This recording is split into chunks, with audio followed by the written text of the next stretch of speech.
Welcome to the Learning Quest channel. I'm your host Salim Akhtar Malik. Learning Quest is an educational channel that provides you quality learning on management and social sciences. It helps you in reinforcing your knowledge by adding to your learning that you gain in your university or college. You can get the transcripts or hard copies of my tutorials by contacting me on the email address flashed on the screen. These are provided free of cost. This is tutorial 2 of Organizational Behavior series. In this tutorial, I'll talk to you about attitudes and job satisfaction. What do we understand by attitude? Attitude is a favorable or unfavorable evaluative reaction towards something or someone exhibited in one's beliefs, feelings, or intended behavior. It is a social orientation, an underlying inclination to respond to something either favorably or unfavorably. Theory of cognitive dissonance. Leon Festinger was an American social psychologist who originated the theory of cognitive dissonance and social comparison. Leon Festinger first proposed the theory of cognitive dissonance centered on how people try to reach internal consistency. He suggested that people have an inner need to ensure that their beliefs and behaviors are consistent. Inconsistent or conflicting beliefs lead to disharmony which people strive to avoid. Attitude behavior relationship. Attitude refers to an expression of the way one feels. Behavior is the way that someone acts. Although the two are related, they are distinct from one another as attitude focuses on how one feels and behavior deals with one's actions. However, one's attitude is often expressed through their behavior. Self-perception theory. Self-perception theory is an account of attitude developed by psychologist Darrell Benn. It asserts that people develop their attitudes when there is no previous attitude due to a lack of experience, etc., and the emotional response is ambiguous. So then they assert their attitudes, they develop their attitudes by observing their own behavior and concluding what attitudes must have caused it. The self-perception theory is counterintuitive. That is, it goes against a human being's intuition. So it is counterintuitive in nature, as the conventional wisdom is that attitudes determine behaviors. Furthermore, the theory suggests that people induce attitudes without assessing internal cognition and mood states. The person interprets their own overt behaviors rationally in the same way they attempt to explain others' behaviors. We are talking about attitudes in context of employee behavior at the workplace. So let us talk about types of employee attitudes.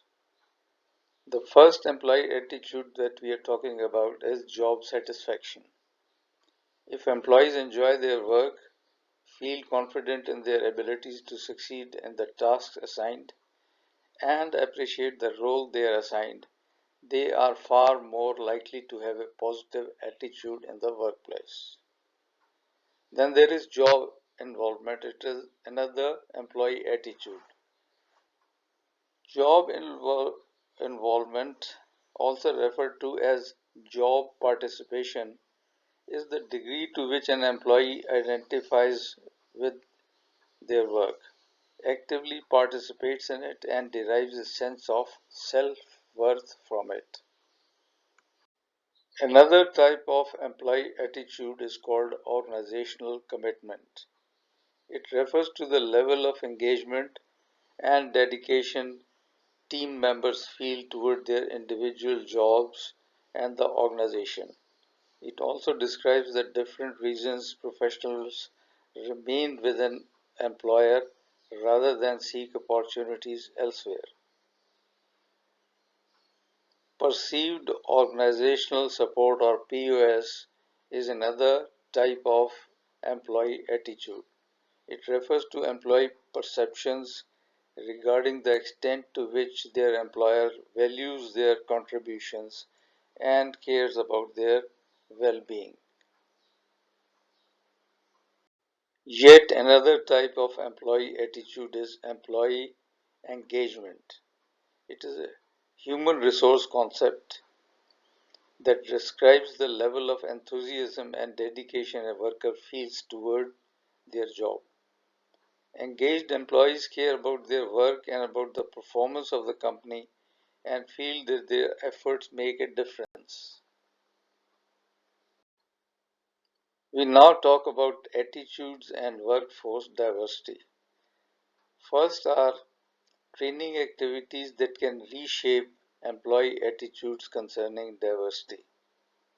So, participating in diversity training that provides for self evaluation and group discussions is one of the training activities.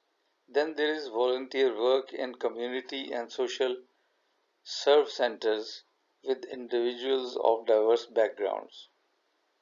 How to measure job satisfaction?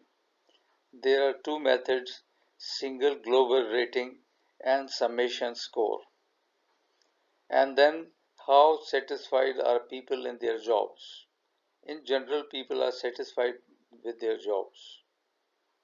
And it depends on facets of satisfaction, and it tends to be less satisfied with pay and promotion opportunities. What makes people achieve job satisfaction, or what are the causes of job satisfaction? First is pay only influences job satisfaction to a point.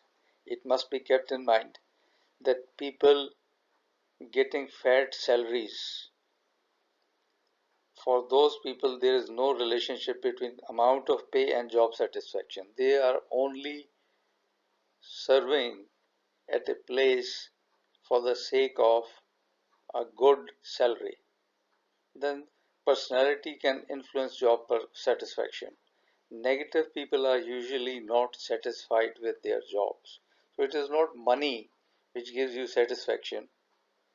It is positivity of thoughts which goes into providing job satisfaction to a worker.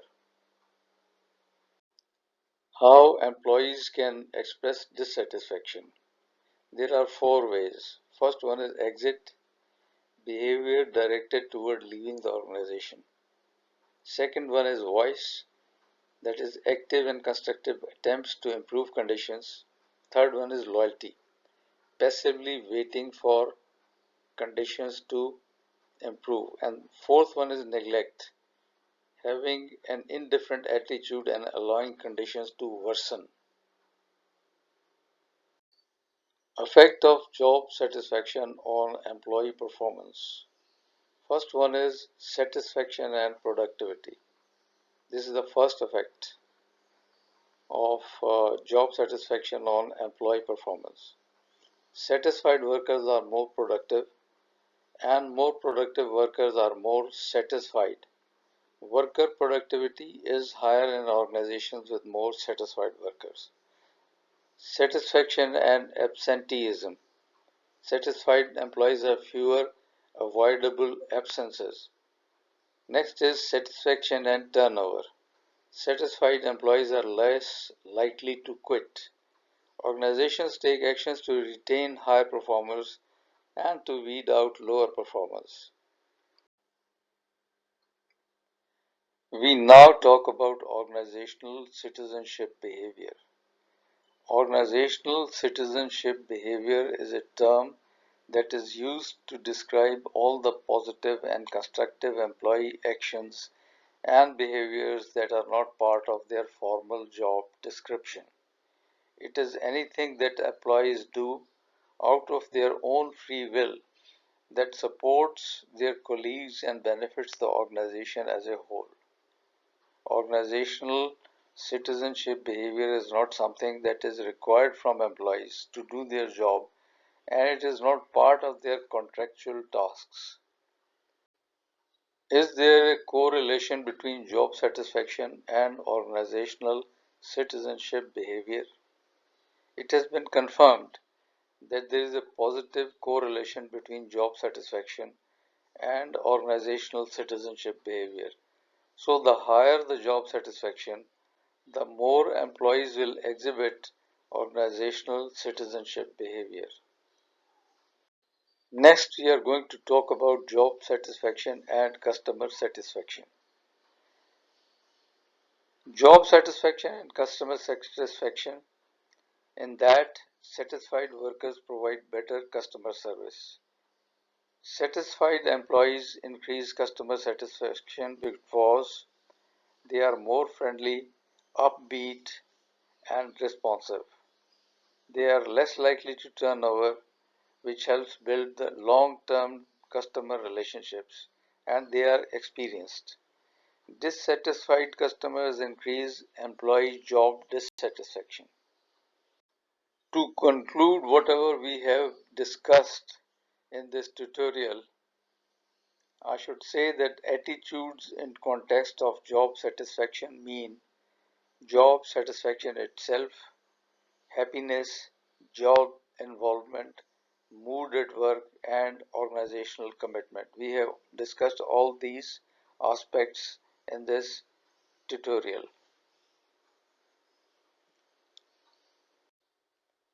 That was all about attitudes and job satisfaction.